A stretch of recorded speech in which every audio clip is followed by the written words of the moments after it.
మన ఇండియాలో 3 భయాలు సార్. 1 చిన్నప్పుడే ఎగ్జామ్ రిజల్ట్, 2 పెళ్లి తర్వాత భార్య చూపు, 3 బిజినెస్ మొదలుపెట్టాక GST and IT. Business start చేస్తే ఫ్రెండ్స్ అడుగుతారు, లాభం వచ్చిందా? బ్యాంక్ అడుగుతుంది, ఈఎంఐ కట్టావా? ప్రభుత్వం అడుగుతుంది, రిటర్న్ ఫైల్ చేశావారా బాబూ? అప్పుడు మన ముఖం ఎలా ఉంటుంది తెలుసా? వైఫై లేకుండా ఫోన్ ఓపెన్ చేసినట్టు. ఇక్కడే సినిమా ఎంట్రీ ఇస్తాడు జీఎస్టీ అండ్ ఐటీ ప్రాక్టీషనర్ ఖడాక్.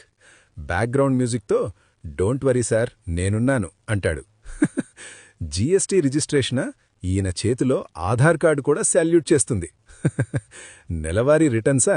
మనకంటే ముందు ఈయనే డేట్ గుర్తుపెట్టుకుంటాడు. మనకు గుర్తుండేదేంటి? పండగలు, పెళ్ళిళ్ళు. జీఎస్టీకి గుర్తుండేదేంటి? Date date date. ఇంకా ఇన్కమ్ ట్యాక్స్ రిటర్న్స్ విషయానికొస్తే మన లాభం చూసి మనకే షాక్, ప్రభుత్వానికి ట్యాక్స్ చూసి ప్రభుత్వానికే షాక్. ఇదంతా ఎవరి మ్యాజిక్ తెలుసా? GST and IT practitioner magic. లేకపోతే ఏం జరుగుతుంది తెలుసా? ఒకరోజు మెసేజ్ వస్తుంది, డియర్ ట్యాక్స్ పేయర్.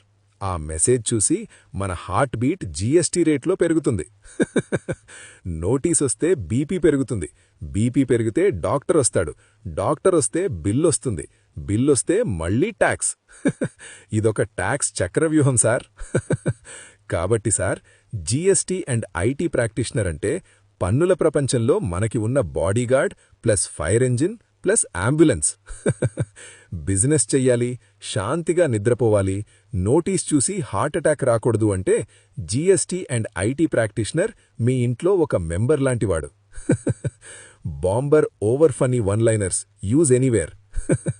జీఎస్టీ అంటే గూడ్స్ అండ్ సర్వీసెస్ కాదు సార్, జీఎస్టీ అంటే గొన్న స్టీల్ టెన్షన్. లాభం రాకపోయినా జీఎస్టీకి మాత్రం సార్ నేనున్నాను అంటుంది. జీఎస్టీ అండ్ ఐటీ ప్రాక్టీషనర్ లేకపోతే మన బిజినెస్ కాదు, మన టెన్షన్ వైరల్ అవుతుంది. Reels ending punch. పెళ్లికి పెళ్లివాళ్లుంటారు, పన్నులకు మాత్రం జీఎస్టీ అండ్ ఐటీ ప్రాక్టీషనర్ ఉండాల్సిందే.